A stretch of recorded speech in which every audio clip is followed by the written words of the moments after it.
Salam alaikum, Inch'Allah تكونوا بألف خير. Donc نكملوا la partie deuxième تاع le cours de prothèse impératif mécanique de la PPAC prothèse à châssis métallique. درنا la première partie اللي ما شافهاش يروح يشوف le vidéo, le lien راح تلقاوه في les commentaires. Donc بقاتنا une seule partie تاع l'équilibre tissulaire. قلنا بلي كاين l'équilibre prothétique, donc فيه la sustentation, la stabilité, la rétention اللي هي la triade de Housset. ودوكا راح نحكيو على l'équilibre tissulaire au niveau des dents, au niveau des surfaces d'appui et au moment de la conception du châssis. نبداو au niveau des dents. Après ما الباتيون تاعكم يدير extraction تاع les dents تاعو, soit يكون عنده la DV تقعدلو, c'est-à-dire elle est suffisante, ou bien elle est effondrée, ou bien elle est inexistante. Donc soit la DV تكون كاينه ولا تنقص ولا ما تكونش كاين قاعدك. D'accord. Donc notre rôle c'est quoi? Pour avoir un équilibre tissulaire, لازم نديرو une équilibration occlusale. L'équilibration occlusale تسحق bien sûr un articulateur semi-adaptable. هذا le premier point. Deuxième point, au niveau des dents راح نديرو l'étude sur parallélisseur. Donc on va étudier nos modèles primaires sur le parallélisseur pour déterminer l'axe d'insertion optimal, pour déterminer aussi les surfaces de guidage, la zone de retrait, les interférences, ce qui permet aux différents éléments du châssis de glisser par frottement doux sur les structures dentaires. C'est la définition de l'axe d'insertion. L'axe d'insertion, c'est l'axe qui permet de glisser par frottement doux sur les structures dentaires. Donc, سمك تتبلاصا en insultant. ماشي un côté puis l'autre. L'étude sur parallélisseur راح تكون un cours détaillé, mais grosso modo, le but c'est quoi? C'est de déterminer l'axe d'insertion optimal qui permet le glissement de la prothèse par frottement doux sur les surfaces d'appui. Donc, في parallélisseur راح نحددو, on va dessiner la ligne du plus grand contour, on va dessiner la zone de retrait et on va analyser les surfaces de guidage. Les surfaces de guidage هما les surfaces اللي جايين في la face proximale des dents qui bordent les dentements. Il faut qu'il y ait un parallélisme approché entre les faces proximales. لازم يكون كاين un parallélisme approximatif entre les faces proximales des dents qui bordent les dentements pour que la prothèse t'insère facilement. Et ensuite, on va préparer des logettes. Donc, les logettes pour les tachy-occlusaux, soit direct ou indirect. Les logettes راح يكونوا sur email uniquement.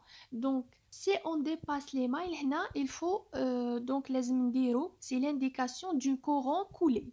D'accord? هذا مكان. Et le reste, لازم يكون parfaitement poli.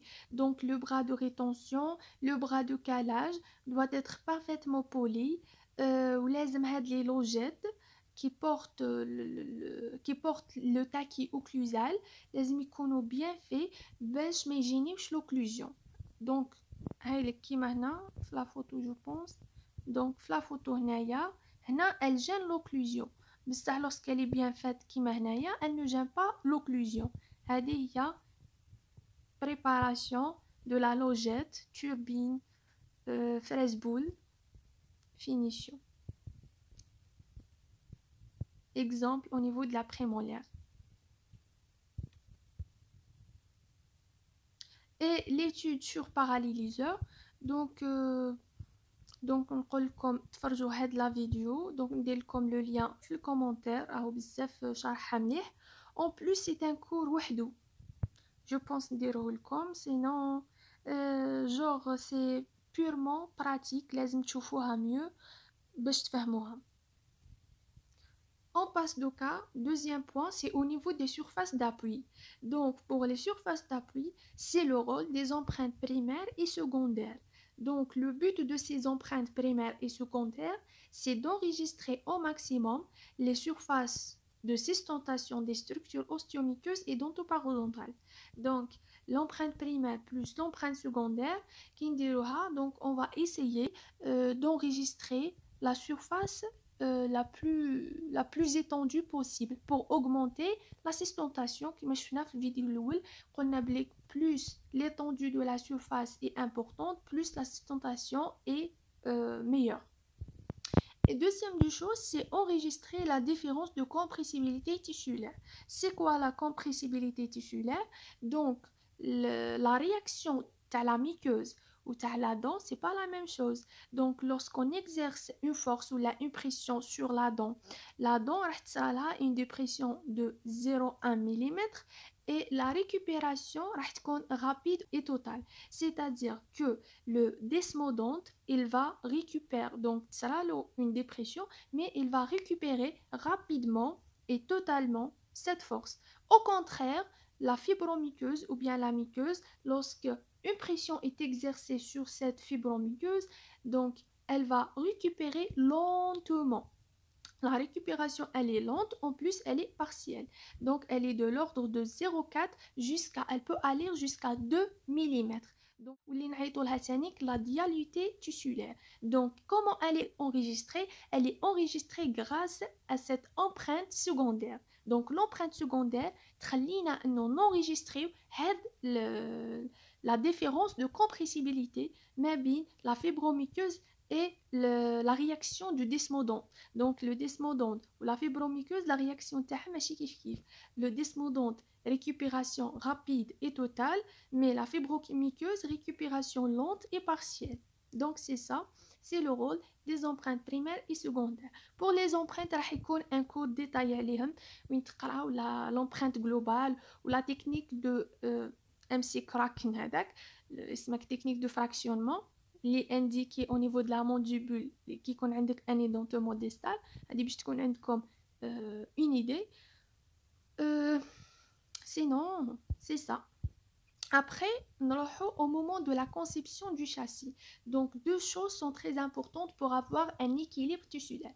لازم le châssis, la plaque تاعنا تكون rigide. حكينا على la rigidité في le premier vidéo. Donc, la rigidité, elle est très importante. Donc, la plaque تاعنا, elle est coulée au chrome cobalt. Le chrome cobalt, c'est un alliage qui assure une rigidité.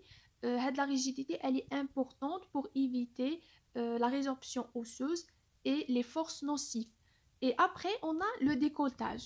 Le décolletage, c'est quoi? C'est le principe de décolletage de Housset qui indique qu'il faut laisser une distance de 5 mm minimum de la gencive. يقول لك لازمك تخلي minimum 5 mm المسافة ما بين la gencive ou la connexion principale pour ne pas blesser la gencive et pour ne pas créer une hyperémie gingivale.